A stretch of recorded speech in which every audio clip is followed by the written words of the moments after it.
Mr. Chairman, what's the likely funding methodology that'll be picked up next year? If you've still got some time, would you like to perhaps cover that off?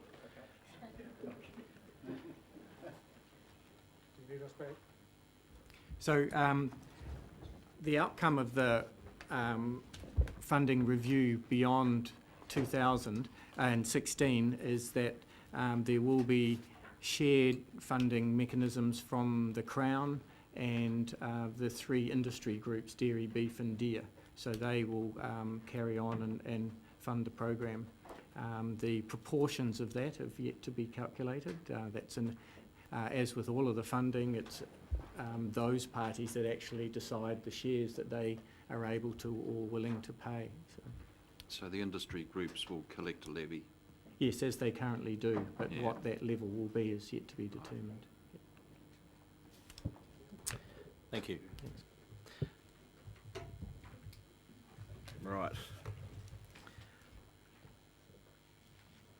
So we have the Future Farming Collective. Are those guys here? We are a little early, but are you happy to leap into it? Chair, just before that happens, I want to declare an interest in this submission.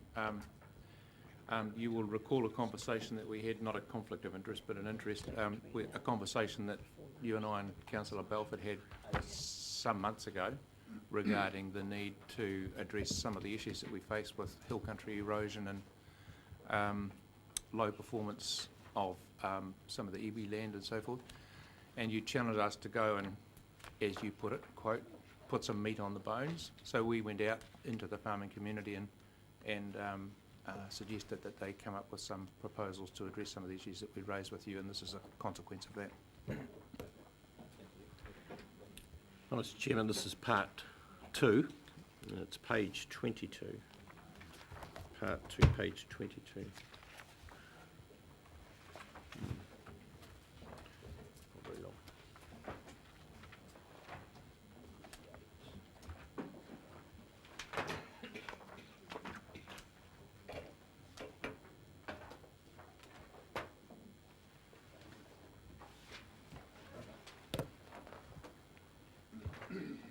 So it's a pretty straightforward process, 10 minutes. If you wish us to ask questions, please give us some time, but the 10 minutes are yours. Use the microphones and we'll get into it. So, welcome.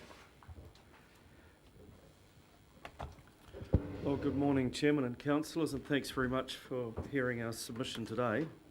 And on apologies, Dr. David Manktelow can't be here today. Sorry, he's out of town on some work. So John Bell and I will present our submission on behalf of our submitters, which were John and myself, Dan Bloomer, John Bostock, Murray Kamek, Garth Isles, David Manktelow, Nicole Masters, Barry Riddler, Phyllis Titchinen, Nahiwi Tamona and Andrew Wilson.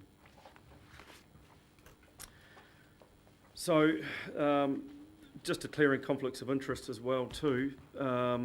I'm the chairman of the Hawke's Bay Vegetable Growers Association. I'm also on the board of Landwise, and I represent our growers on the tank group as well. Just introduce yourself to... Oh, sorry. Scott Lawson, sorry. Sorry, I thought I missed that. I'm sure everyone knows you. No, I'm sorry. I shouldn't presume anything. Sorry, Scott Lawson and John Bell. So that's conflicts. John is actually employed by Mass University and also contracts to the Central Hawke's Bay District Council as well too. So discussions over recent times have led to us putting this submission, and I think Councillor Bevan alluded to some of that work. However, this proposal of a future farming centre is not new. If we go back to the 2012 submission process, many people have put in similar submissions on perhaps a smaller scale though.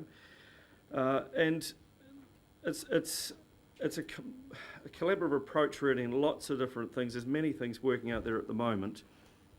But what we see is a real need to intensify our production whilst remaining economically and environmentally sustainable, and also value adding. And our primary production is a big part of Hawke's Bay, and at the moment we feel as though we're a little bit diverse in our approach, and we're we need some common ground to bring this approach together. We need something that's specifically relevant to Hawke's Bay. We can employ and involve lots of different people in different areas, but we've got a lot of people on the ground here in Hawke's Bay. There's a lot of local talent, I guess I'm alluding to, that we'd need to recruit potentially some experts in their field to work with us locally here in Hawke's Bay, together with all the good work that the council have done previously and hopefully in the future as well too. There's a lot of council staff that could be a part of this. It would require commitment from all parties to a 3 to 5 year term.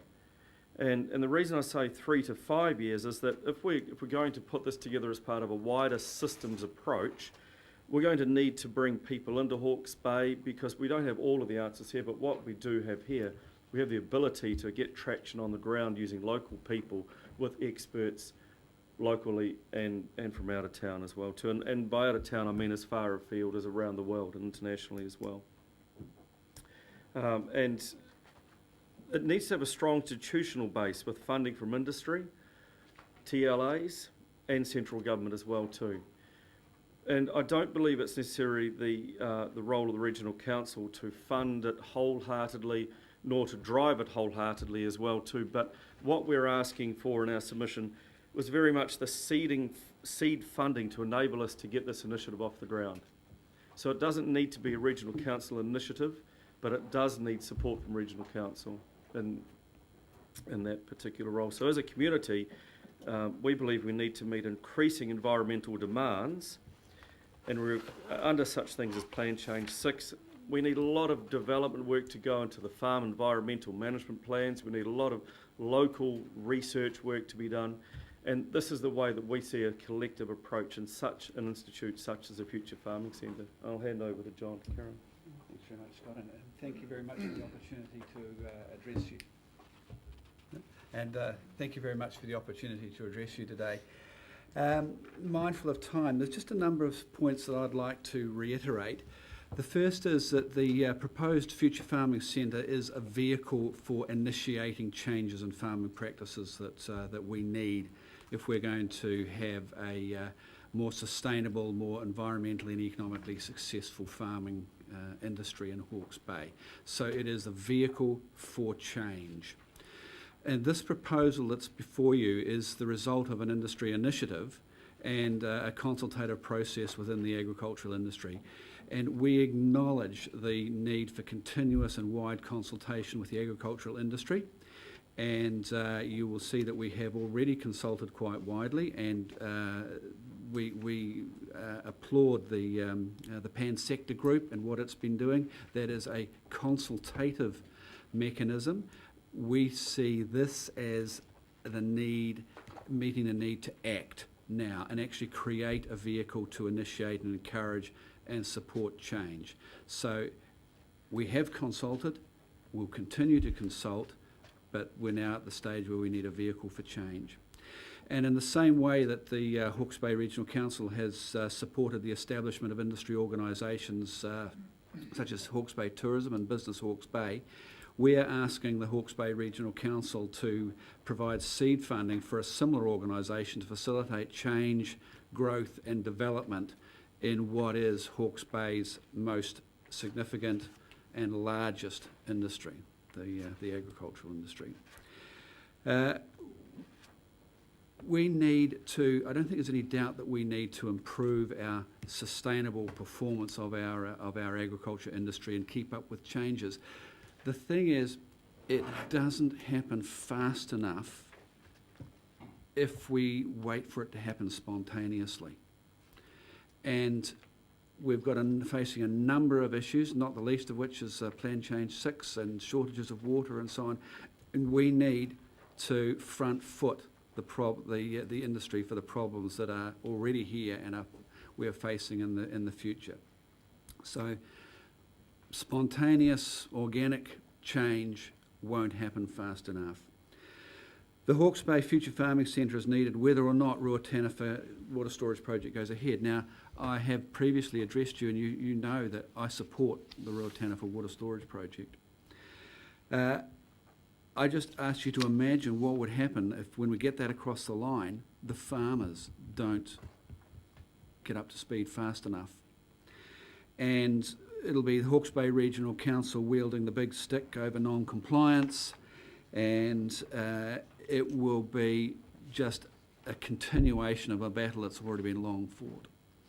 So we are wanting to put in place the vehicle that will smooth that. Hawke's Bay Regional Council's role as a promoter of change and as an enforcer could create potential conflict. I acknowledge it doesn't have to, but it could. And my concern is that when you are the enforcer, then the message gets lost, right? The antagonism that can be built up when you are the enforcer means that what you are saying, which is right and good, just doesn't get through.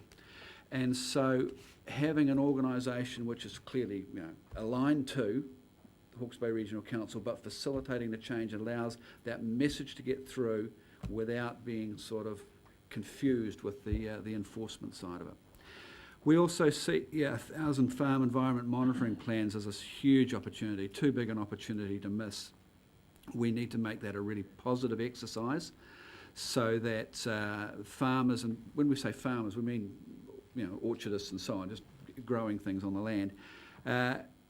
We need them to see this as a positive move for change, and they should see it as an opportunity to evaluate and look at their own businesses and so on.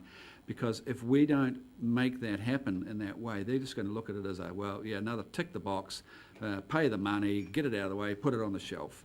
And that's just such a lost opportunity for what we're trying to achieve. And finally, I'll just mention a couple of sort of the examples of the changes in farming practice that we're talking about. They are not necessarily small incremental changes. We're at a time now where we are facing monumental step changes in technology. And I'll give you one I just heard about just very, very recently. And just to give you an idea of the scale of the change we're having to deal with. You know what an ultrasound machine is. It's a really smart handpiece with a big machine that's really expensive and really grunty, and it's connected to a monitor. Well, we're not far away from walking into a field to check whether your stock are pregnant with that sophisticated handpiece plugged into your tablet, and it going real time to the grunty machine that does all the analysis and sending it back, and you will be able to conduct an ultrasound in the field.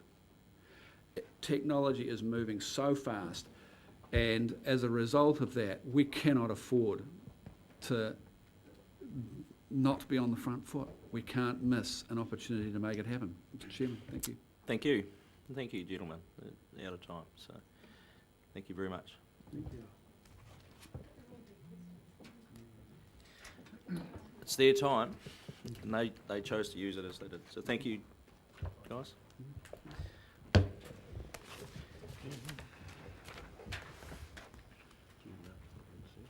Right. It is their time, but it is a shame when they don't allow time for questions. We apologise for that because we did plan to leave time for questions, but I apologise. Yes, Hopefully they were answered. sorry, it was my misunderstanding too, Councillor. I thought we had 10 minutes plus questions. No. Sorry, so. No, it was very clear. Have a look at the video. Thank you. Jean Martin. So, Mr. Chairman, that's part 2. If we refer to page 23. Part 2, page 23.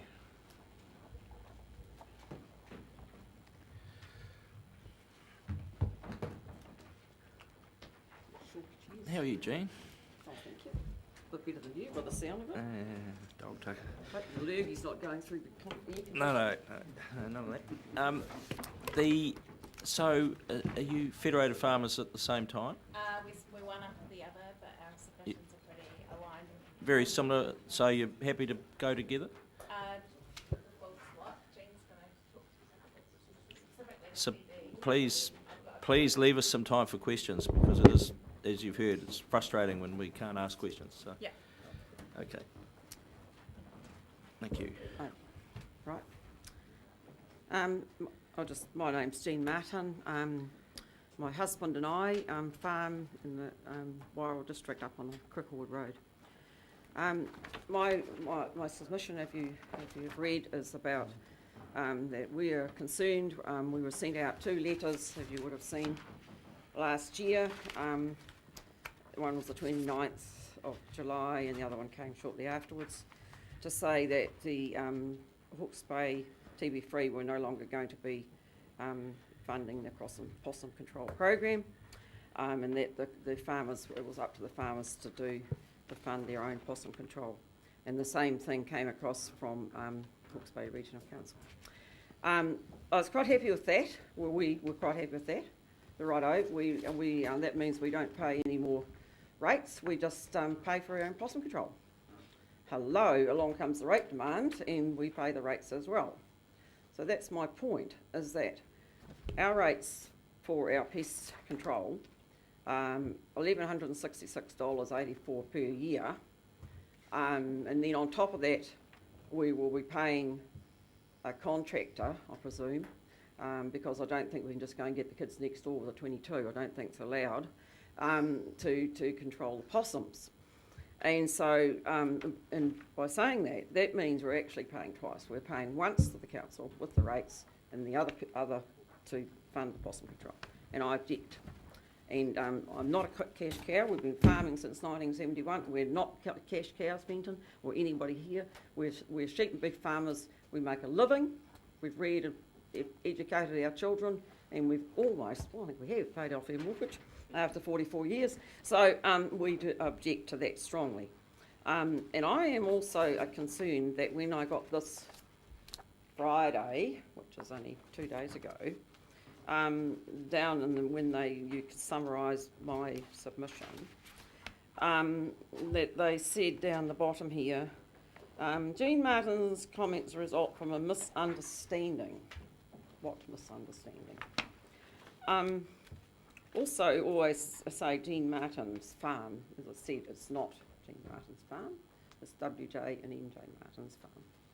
And any questions? Thank you, Jean. Any questions there? I'll kick off. You're not the only one who's raised this concern about paying a regional pest rate and then actually having to maintain a regime on top of that. The only question I would have in regard to that is, you understand that we maintain to a certain level, and if you're basically possum free, you can have a rest for a year or two in amongst that. Have you had any monitoring done up there, like a residual trap catch? Oh, it'd be a while ago, Fenton, since the last time they did it. Can't remember exactly when, be 2 or 3 years. Be 2 or 3 years ago. Yeah, Right. and in actual fact, the last time we had it done, we had a trapper, Michael Highway it was, and he actually, I think the trapping, and the guys before said they got more possums trapping than they did poisoning. Right. So we were quite happy with that. But the thing is, are you going to reduce our rates if we're going to keep, if we are doing it, if we are paying, or are we going to keep paying those rates? That's the question. That's what you're putting back to us, Yeah. that it's not fair. Yep. Okay. Any other questions? Excuse me. I Coughing just away like an old you, sorry. wonder, after Councillor hearing Mrs Pleurisy. Martin, was there further comments from the staff about the misunderstanding? Yes, we've had a conversation at, as part of the, the long-term plan consultation meeting in Wairoa. The issue is that our pest rate covers a whole range of things, including our rabbit program, our rook program, subsidised bait, etc., etc. That's written in that bullet point number 4 on page 203 of this. That will stay. The need for that stays. In addition to the actual control on farms. So there is a need to carry on with the other work as part of, or that is essential to that biosecurity control. So that's that's what that covers, that's what the rate covers, and will continue to cover that. Could we ask perhaps Federated Farmers' view on this, seeing as you are sitting up there together? So, I'm fortunate enough in the policy role to see what regional councils across New Zealand are doing in this space, and we are heavily advocating for councils to continue funding so that we can maintain the levy that we see, because it's basically, you know, $1 of council money, and then, you know, we get all the extra levies to support the TB funding.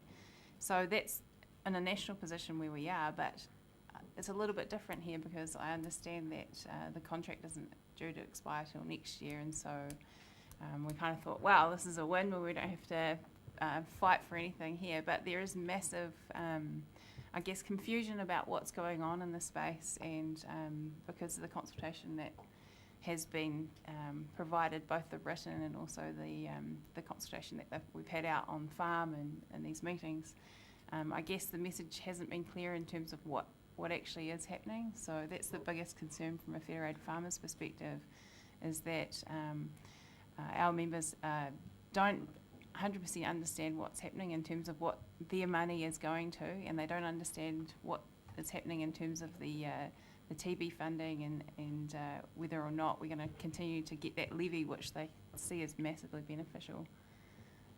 So we've just had a presentation on that, sorry, you may have missed that, and we've come to some arrangement in Hawke's Bay that maintains the presence and the outcomes.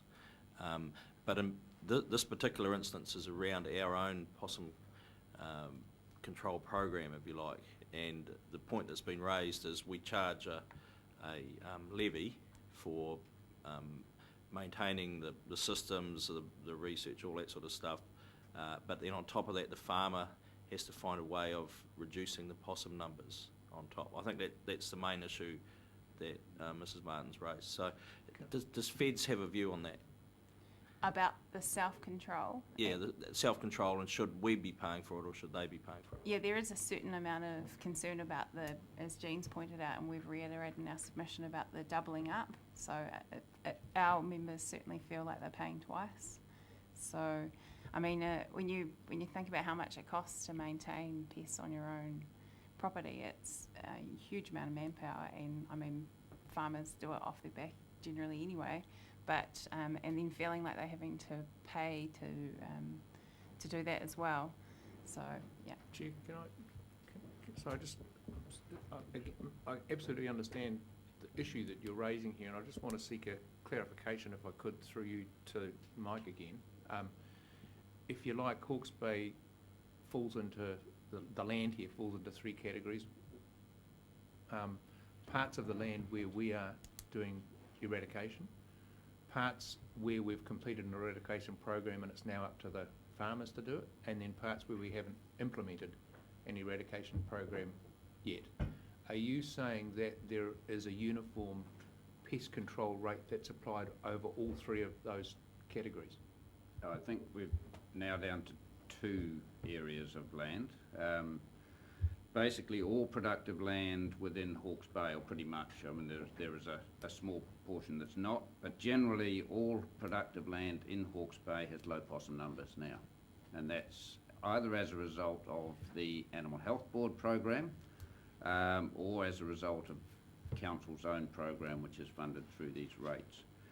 So just talking about the Animal Health Board program, the Animal Health Board have a program of work that has covered about 400,000 hectares, roughly, and they are now rolling their involvement back. So they are saying that as far as they're concerned, they have eradicated TB from those areas, and they are no longer going to undertake control over that. The council regional pest management plan requires that when that occurs, that the farmers within those areas pick up and manage or maintain low possum numbers on their property. So that is the situation that Mrs. Martin has at the moment. You didn't answer my question about the application of the rate. The rate is, both rates cover the whole region. At the same rate? No, the biosecurity rate is about $1.33 plus GST per hectare across every hectare within Hawke's Bay. I can't remember off the top of my head, but the bovine TB rate, or the one levied on behalf of Animal Health Board to meet our contribution, has stopped at the end of this financial year. But it covers all productive land within the region. Well, they both cover the all productive land within the region. I think this reiterates where the concern's coming from. Mm. Our members don't understand what's happening. Okay. They don't understand where the pest money that they're putting into is going, and it seems like we need more consultation and more clarity on what the actual, what's happening and what specific farmers are being asked to do and what council was So offering. just so we could move on to other parts perhaps of your submission, just so we're clear, Jean, you're very clear in what you're saying. I don't think there's any confusion in what you're saying at all. If you're paying $2, you shouldn't pay any more for the ongoing control. No. And that's an issue we've got to deal with. It's either or. Yeah, okay. It's either or, isn't it? Okay. It's simple to me. I'm a farmer, Yep. and you know, I either pay for the men to come and shear the sheep, or I Yep. shear them myself. You know, it's either Yep. or, isn't it? You don't, you know, Yep. simple. Okay. No, we take that on board. So you've got more in your submission. Is there anything else you'd like to add? I've just got a few extra. Just take it as read, and Yeah. if questions would be helpful, Yeah. that might be a better approach. But Yep, sounds good.